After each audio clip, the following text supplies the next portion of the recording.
దురదృష్టకర సంఘటన వేట్లపాలెంలో జరిగిందని రాష్ట్ర మంత్రి సుభాష్ పేర్కొన్నారు.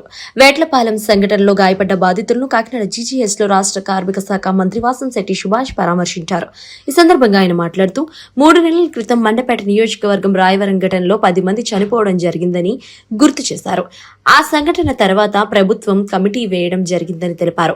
3 నెలలకు ఒక్కసారి 4 శాఖల ఆధ్వర్యంలో తయారీ కేంద్రాల్లో తనిఖీని చేయాలి అని ఆదేశాలు ఉన్నాయన్నారు. తయారీ కేంద్రాల్లో ముడిసరుకు 15 కేజీలకు మించకూడదనే నిబంధన ఉందని, 60 టన్నుల పేలును పదార్థాలు ఉన్నాయని పేర్కొన్నారు.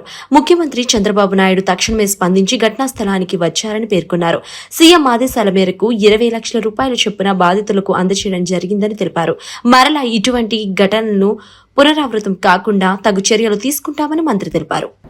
సుమారు ఈరోజు జరిగిన సంఘటన ఆధారంగా 21 మంది చనిపోయారు.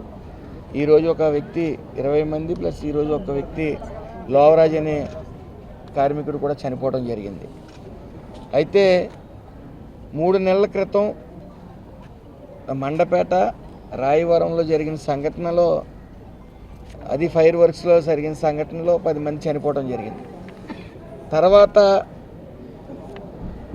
ఈ ఫైర్ వర్క్స్ అన్నిటినీ కూడా కొన్ని రూల్స్, కఠినమైన రూల్స్ ఫ్రేమ్ చేసి, ఫర్ ఎగ్జాంపుల్ మండల లెవెల్ కమిటీ కూడా వేయటం జరిగింది. ఆ కమిటీలో తహసీల్దార్ గారు కానీ, ఎస్ఐ గారు కానీ, అదేవిధంగా ఒక ఫైర్ ఆఫీసర్ కానీ, అలాగే లేబర్ ఆఫీసర్ గారు కానీ, ఆ నలుగురిని వేసి 3 monthsకి ఒకసారి ఇన్స్పెక్షన్ అనేది పెట్టడం జరిగింది. తర్వాత లేబర్ ఆఫీస్ నుంచి ఖచ్చితంగా LE3 అనేది పర్మిషన్ ఉండాలి ఖచ్చితంగా అనేది పెట్టడం జరిగింది. అలాగే మ్యానుఫ్యాక్చరింగ్ యూనిట్ నుంచి స్టోరేజ్ యూనిట్ వరకు 45 meters దూరం ఉండాలి అనే రూల్ కూడా పాస్ చేయడం జరిగింది. అలాగే డ్రైయింగ్ ప్లాట్ఫామ్ కూడా మ్యాక్సిమం ఎంత దూరం పెట్టగలిగితే అంత దూరం పెట్టడం కూడా జరిగింది. అదేవిధంగా ఈ ఫైర్ ఎక్స్ప్లోజర్స్ ఏదైతే ఉందో అది 15 కేజీలను మించి ఉండకూడదు అనేది కూడా ఆ రూల్లో ఉంది. అదేవిధంగా ఎవరైతే లేబర్ ఉన్నారో అన్నేమ్డ్ ఇన్సూరెన్స్ ఉండాలి. అంటే ఈ లేబర్ మారుతూ ఉంటారు కాబట్టి అన్నేమ్డ్ ఇన్సూరెన్స్ అనేది ఉండాలనేది కూడా రూల్స్ ఫ్రేమ్ చేయడం జరిగింది. దాని నిమిత్తం ఈ క్లిష్టతరంగా ఉన్నాయి, మేము గట్టిని అవలాపోతున్నామని ఫైర్ వర్క్స్ వారు వాళ్ళ యూనియన్ కూడా చాలాసార్లు ప్రజా దర్బార్లో వచ్చి కూడా వాళ్ళ రిప్రజెంటేషన్లు ఇవ్వడం జరిగింది. దీన్ని కొద్ది సులభతరం చేయండి, ఇలా అయితే మేము నడుపుకోలేమని. మీరు గమనించినట్టయితే మొత్తం రాష్ట్రం మీద 448 ఫైర్ వర్క్ షాప్స్ ఉండటం జరిగినాయి రాష్ట్రం మీద. ఈ మధ్యకాలంలో ఇక్కడ జరిగిన రాయవరం సంఘటన జరిగిన తర్వాత ఈ NOCకి కొద్ది క్లిష్టతరం చేసిన తర్వాత సిరిసగం షాపులన్నీ కూడా లైసెన్స్ రాక ఆగినాయి. అయితే ఇక్కడ జరిగిన సంఘటన ఏదైతే 15 కేజీలు ఉన్నాయంటే అక్కడ జాతర ఉందని చెప్పి ఆ జాతరకి వాళ్ళ రిక్వైర్మెంట్ ఫుల్ఫిల్ చేయడానికి ఓనర్ స్వార్థంగా కేవలం డబ్బు కోసం అధిక మొత్తాదులో అక్కడ డంప్ చేయడం జరిగింది ఈ యొక్క ఫైర్ ఎక్స్ప్లోజర్స్. అదే కాకుండా అక్కడ 8 మంది మించి వర్కర్స్, అతని పర్మిషన్ 8 మందే చేయాల్సిన పర్మిషన్ 30 మందిని పెట్టి అక్కడ పని చేయించడం. అంటే మీరు గమనించినట్టయితే అక్కడ SC సోదరులు, BC సోదరులు ఎక్కువ ఉన్నారు అందులో. అంటే రెక్కాడితే డొక్కాడిన బతుకులే వాళ్ళందరూ. అలాగే కాక ఇక్కడ బల్క్ ఆర్డర్ వచ్చింది అతనికి, జాతరని, పెళ్ళిళ్ళని. ఆ బల్క్ ఆర్డర్ ప్రకారం వీళ్ళందరినీ తీసుకెళ్ళి అన్స్కిల్ని తీసుకెళ్ళి అక్కడ పని చేయించడం వల్ల స్పార్క్ అయినా వచ్చి ఉండాలి, ఈ ప్రెజర్ వల్ల బ్లాస్ట్ అయినా అవుతుంది. ఈ బ్లాస్ట్ అవటం ఇంకా క్షణాల్లో జరిగిపోవటం, అది ఎంత తీవ్రత ఉందంటే కిలోమీటర్ దాటి కూడా సౌండ్ వినపడటం జరిగింది. ఈ పార్థివ దేహాలు కూడా ఇంచుమించు 50-60 మీటర్ల దూరంగా పడిపోవడం జరిగింది, చిందరవందరగా పడిపోవడం జరిగింది. అయితే దురదృష్టం ఇప్పుడు ఎవరైతే ఇందులో ఉన్నారో ఇంచుమించు 100% బర్న్స్ కూడా ఉన్నాయి. 6 పరిస్థితి కూడా, ఒక అతనికి 75% బర్న్స్ ఉన్నాయి. 6 పరిస్థితి కూడా విషమంగానే ఉంది. మెరుగైన వైద్య సిబ్బంది అంతా కూడా అందిస్తూ ఉన్నారు. అయితే చంద్రబాబు నాయుడు గారు మన గౌరవ ముఖ్యమంత్రి చంద్రబాబు నాయుడు గారు నేను హఠాహుట్న మీరు అందరూ గమనించాలి. ఏ విధమైన ఆర్భాటాలు లేకుండా ఉన్న పలంగా ఆయన ఏ ఎస్కార్టు లేకుండా ఆయన రావటం జరిగింది. వెంటనే 20 మంది చనిపోయారని తెలియగానే ఆయన రావటం, ఆయన నిన్నే చెప్పడం జరిగింది 20 లక్షల రూపాయలు ఇస్తానని చెప్పడం జరిగింది. కేంద్ర ప్రభుత్వం 2 లక్షలు ఇస్తా అన్నారు. అది లేబర్ వెల్ఫేర్ బోర్డు నుంచి 20 లక్షల రూపాయలు నా శాఖ నుంచి ఈరోజు సీఎం గారి ఆదేశాల మేరకు 20 లక్షల రూపాయలు ఇవ్వడం జరిగింది.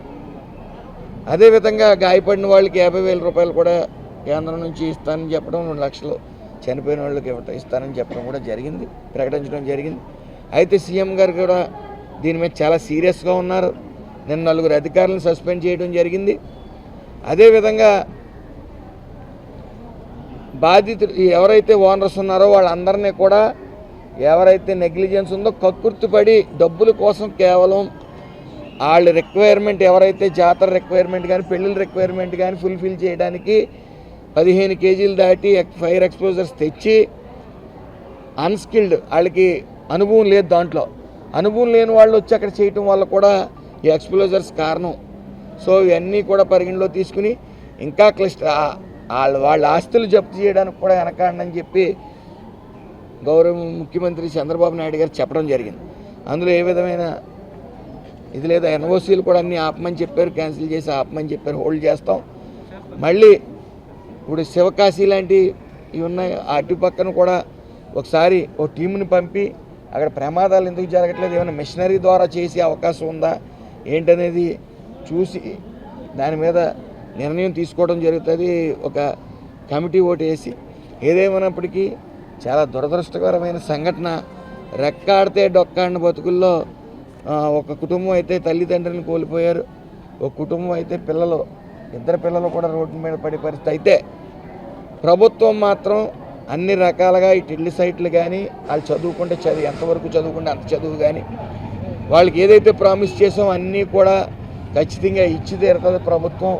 సీఎం గారు ఆదేశాలు జారీ చేయడం జరిగింది. ఇలాంటి విషాదకర సంఘటనలు రెండో సంఘటన జరగటం ఉమ్మడి తూర్పుగోదావరి జిల్లాలో బాధించే విషయం.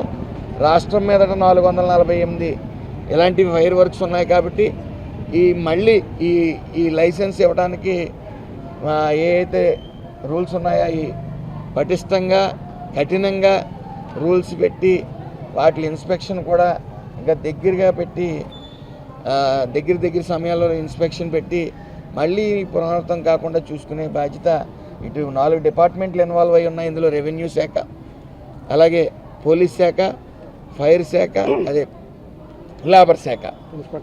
సో ఇవన్నీ ఇన్వాల్వ్ అయి ఉన్నాయి కాబట్టి అందరూ కూడా దీన్ని ప్రక్షాళన చేసి ఫర్దర్గా ఇలాంటి ఇన్సిడెంట్లు ఏం జరగకుండా జాగ్రత్తలు తీసుకుంటారు. తెలియాల్సి ఉంది, ఎంక్వైరీలో ఉంది.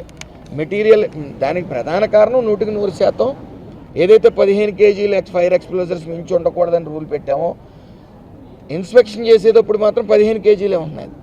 వీళ్ళు ఆర్డర్ బల్క్గా నైట్ వస్తుంటో పెళ్ళికో సంబరాలకో వస్తున్నప్పుడు వీళ్ళు అధిక మొత్తంలో దొడ్డుదారిని తీసుకుని వచ్చి అక్కడ డంప్ చేయటం వల్ల ఇంకో కారణం ఏంటంటే వీళ్ళు అక్కడ రెక్కాడితే డొక్కాడిన బతుకులు ఎక్కువ, వాళ్ళ స్కిల్ పూర్తిగా లేకపోవటం వల్ల, అందులో ప్రావీణ్యత లేకపోవటం వల్ల కొద్ది ప్రెజర్ పెంచితే బ్లాస్ట్ అయ్యే పరిస్థితి ఉంది. అది ఎంత జాగ్రత్తలు తీసుకున్నా కూడా ప్రెజర్ పెంచితే బ్లాస్ట్ అయ్యి లేకపోతే చిన్న స్పార్క్ చాలు. ఏదేమన్నప్పటికీ యాక్చువల్గా ఎన్ఓసి ఆయనకి ఇచ్చారు, అన్ని రూల్స్ ప్రకారం ఉన్నాయి.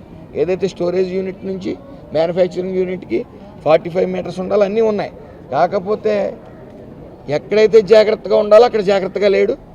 దాంట్లో ఇంకా ఓనర్స్ ఉన్నారని తెలిసింది. ఇందాక బాధిత కుటుంబాలు చెప్తున్నాయి, మమ్మల్ని తీసుకెళ్లారు. గతంలో 7 సంవత్సరాల క్రితం 5 సంవత్సరాల క్రితం ఇలాగే 7 చనిపోయారు, 3 సంవత్సరాల క్రితం అనుకుంటారు ఇదే చనిపోయారని చెప్పడం జరిగింది. రాయవరంలో జరిగిన ఇన్సిడెంట్లో ఓనర్ కూడా ఇందులో ఉన్నాడని కూడా చెప్పడం జరిగింది.